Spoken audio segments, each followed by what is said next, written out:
This is the second tutorial for flying the Cessna Citation Longitude that comes with Microsoft Flight Simulator. And in this tutorial, I'm going to show you how you can use the instruments to fly a full ILS approach. A lot has been made about this Flight Simulator not having all the bells and whistles that existed in previous ones. Well, you'll notice that in this aircraft, you have pretty much all the instruments required. Everything there, you could just look everything up and fly the approaches. So right now I'm flying somewhere over Long Island, and so why don't we go ahead and look up the frequencies that we'll need. And we could do that by coming down to the screen down here that's between the pedestals. I'm just going to hide the yoke to give us a better view. Click on Home. Now here we can see that this nearest button, so let's click on that. And what are we going to look for? Well, let's look for the nearest VOR. And the nearest VOR, LaGuardia here, we're going to fly an approach into the LaGuardia runway 4. So we can see the LaGuardia VOR is 113.1. So we'll click on that. And we're going to make it the active for nav2. So then we click Home again. And click Nearest. Again, we click on Airport this time. And nearest airport, well, the third nearest airport is LaGuardia. So we click on that. We could get the airport info. And that tells us everything about this airport. It gives us the runway information, all the various frequencies. So here's the frequency for runway 4, 110.5. We click on that and make it the active for nav1. Now that's great, but of course if you can't see it, it doesn't help much. So for that we go to the other panel over here.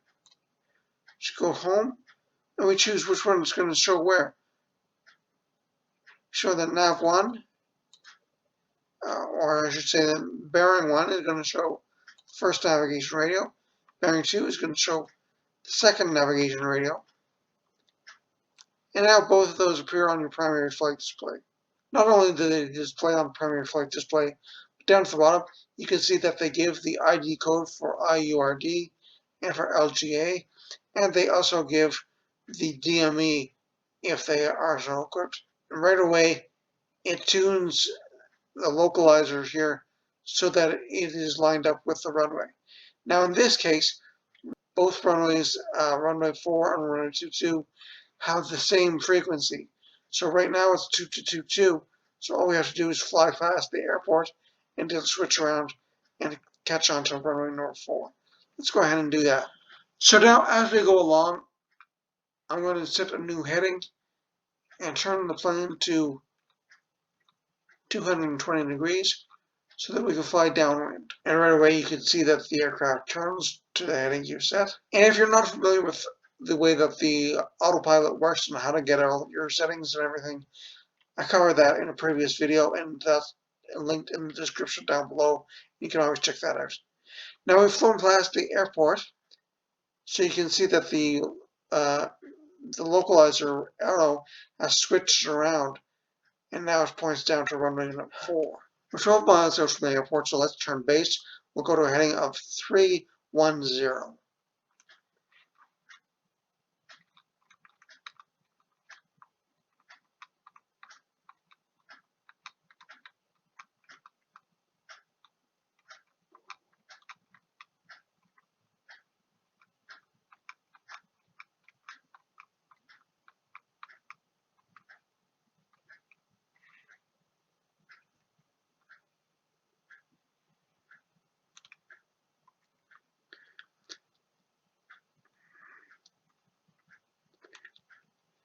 Now again, we can just watch the arrows that are on the primary flight display to show us exactly where we are. Unfortunately, light blue isn't the best color to be able to see all the time, but we have to work with what we have. In addition to the arrows and the localizer, if you look right next to the altitude tape, you'll see that you have the glide slope indicator.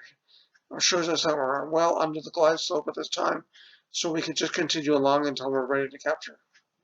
In the meantime, there are a few other features that you can look at here that are in the longitude, such as the maps. They'll have two map displays, the main one here, the large one, and the smaller one that's on your primary flight display. They have separate controls, The larger one, really all you can do is zoom in and out, and do that using this control, this knob right here.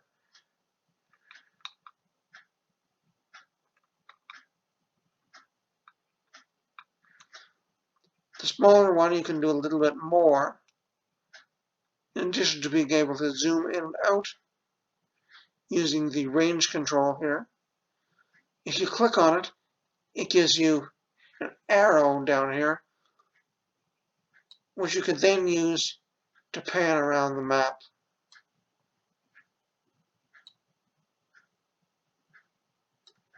And then if you want to center, you just click that again.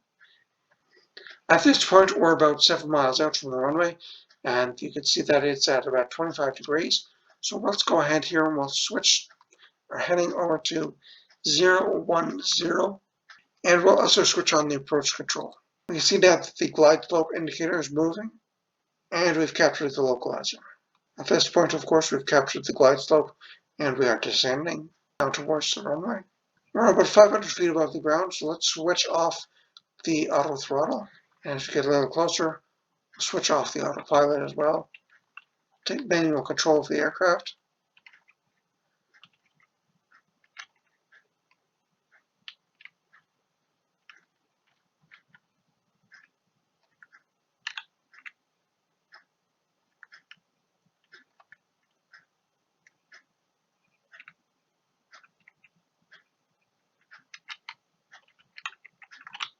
And we're down. Going to give full reverse thrust.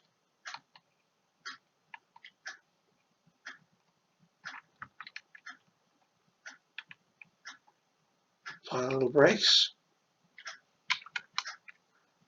And then you neutralize the throttle.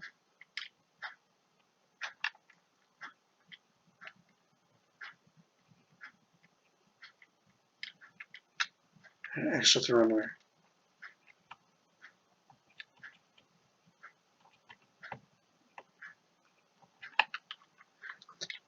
There you have it. Microsoft Flight Simulator has all the required instrumentation for you to be able to fly it anywhere that you want to.